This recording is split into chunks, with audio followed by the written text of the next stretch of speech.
To create a radar chart in Excel, follow these steps. 1. Prepare your data. Step 1. Organize your data in a table format.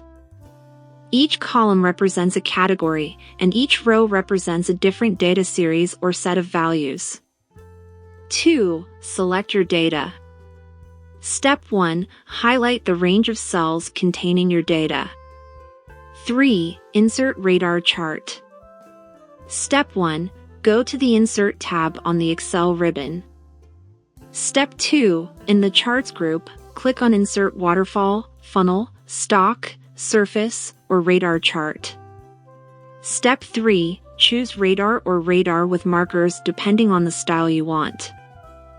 4. Customize the radar chart. Step 1. Once the radar chart is inserted, you can customize it using the chart tools to change colors, styles, axis options, etc. 5. Refining the chart. Step 1. You can click on any element in the chart to change its format. Step 2. You can also add titles or other elements by using the Chart Elements button, i.e. the plus symbol next to the chart.